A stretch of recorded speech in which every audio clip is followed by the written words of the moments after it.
ইসলামের সব ধরনের দানই অনেক পুণ্যের কাজ, কিন্তু এমন একটা বিশেষ পদ্ধতি আছে যা শুধু মানুষের তাৎক্ষণিক প্রয়োজনই মেটায় না, বরং একটা টেকসই পরিবর্তন নিয়ে আসে। এটাকে বলা হয় কর্জে হাসানা, মানে উত্তম ঋণ। চলুন আজ আমরা এই দুটো বিষয়ের মধ্যে পার্থক্যটা একটু বোঝার চেষ্টা করি আর দেখি কেন এর প্রভাব এত গভীর আর এত দীর্ঘস্থায়ী। আচ্ছা, একটু ভাবা যাক তো, যদি এমন হতো যে একটা দান করার পর সেটা শেষ না হয়ে চক্রাকারে ঘুরতে থাকলো আর প্রজন্মের পর প্রজন্মকে সাহায্য করে গেল। ব্যাপারটা অসাধারণ না? আজকের এই বিশ্লেষণে আমরা ঠিক এই ধারণাটির গভীরে যাব। তো দানের এই দুটো পথের কথাই ধরা যাক। দুটোই অত্যন্ত মর্যাদাপূর্ণ, কিন্তু যখন দীর্ঘমেয়াদী কল্যাণ আর টেকসই উন্নয়নের প্রশ্ন আসে, তখন একটা পথ কিন্তু বিশেষভাবে চোখে পড়ে। চলুন সেই পথটা নিয়েই আমাদের আলোচনা শুরু করা যাক। তবে হ্যাঁ, মূল আলোচনায় যাওয়ার আগে একটা বিষয় একদম পরিষ্কার করে নেওয়া ভালো। যখন কোনো আকস্মিক দুর্যোগ আসে, যেমন বন্যা বা দুর্ভিক্ষ, তখন কিন্তু সরাসরি অর্থ বা ত্রাণ সাহায্যই সবচেয়ে জরুরি, এর কোনো বিকল্প নেই। কিন্তু আজ আমরা কথা বলবো দীর্ঘমেয়াদী সমাধান নিয়ে। ঠিক আছে, তাহলে আসা যাক প্রথম এবং সবচেয়ে জরুরি পার্থক্যটাতে, আর সেটা হলো দাতা কী ধরনের আধ্যাত্মিক প্রতিদান বা ছোয়াব লাভ করেন, এককালীন নাকি চলমান। দেখুন, পার্থক্যটা কিন্তু একদম পরিষ্কার। সাধারণ দানে একজন অভাবী ব্যক্তিকে ১,০০০ টাকা দিলে তিনি সেটা খরচ করে ফেলেন, অবশ্যই দাতা এককালীন একটা বিশাল সোয়াব পান, কিন্তু সাহায্যের গল্পটা সেখানেই শেষ।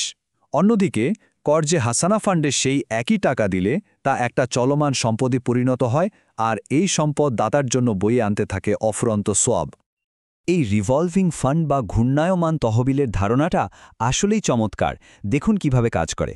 ১,০০০ টাকা দান করা হলো, সেই টাকা দিয়ে ক নামের একজন ব্যক্তি স্বাবলম্বী হলেন। তিনি ঋণটা শোধ করার পর সেই একই টাকা দিয়ে এবার খ নামের আরেকজনকে সাহায্য করা হলো। মানে মূল টাকাটা কিন্তু ফুরিয়ে যাচ্ছে না, এটা চক্রাকারে ঘুরছে আর অগণিত মানুষের ভাগ্য পরিবর্তন করে চলেছে। আর এই যে চলমান পুরস্কারের ধারণাটা, এটা কিন্তু ইসলামের এক মৌলিক শিক্ষার সাথে সরাসরি মিলে যায়, যা এই বিখ্যাত হাদিসটিতে বলা হয়েছে।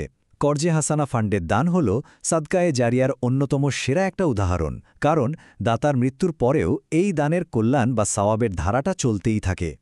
পুরস্কারের কথা তো গেল, এবার একটু অন্য দিক থেকে ভাবা যাক। যিনি সাহায্যটা গ্রহণ করছেন তার কথা।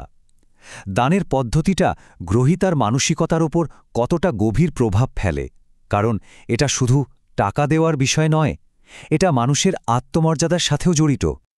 প্রশ্নটা শুনলে একটু অবাক লাগতে পারে, তাই না?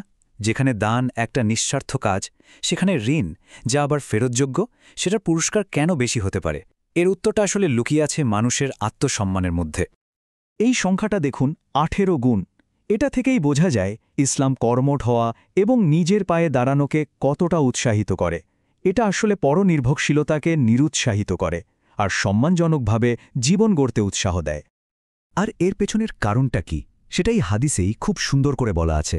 যিনি ঋণ নিতে আসেন, তিনি কিন্তু ভিক্ষুক হিসেবে আসেন না, তিনি একজন উদ্যোক্তা হিসেবে আসেন, যিনি নিজের শ্রম দিয়ে ভাগ্য পরিবর্তনের চেষ্টা করছেন, এবং সেই চেষ্টার জন্য তার শুধু সাময়িক পুঁজি প্রয়োজন।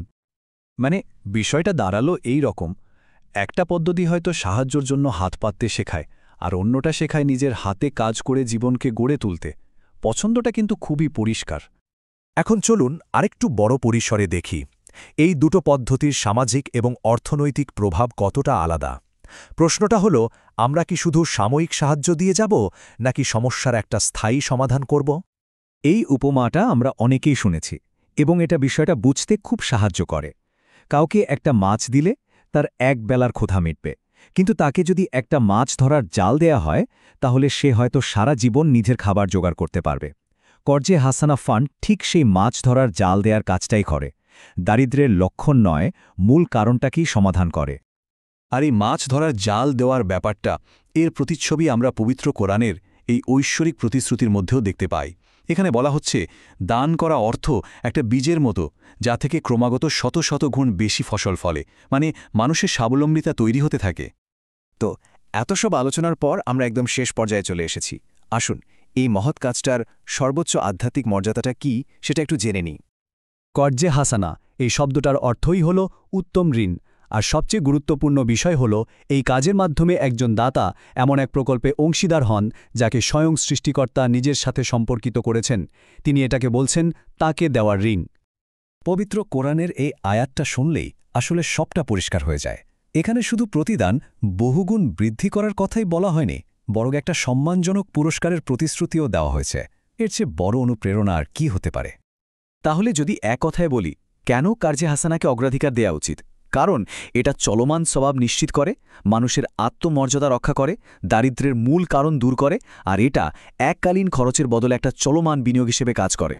শেষ করার আগে এই প্রশ্নটা সবার জন্য থাকল, কিভাবে একটা মাত্র দূরদর্শী দান একটা গোটা সমাজে টেকসই পরিবর্তনের বিপ্লব ঘটাতে পারে এবং একই সাথে দাতার জন্য খুলে দিতে পারে অফুরন্ত কল্যাণের এক দরজা? একটু ভাবা যাক।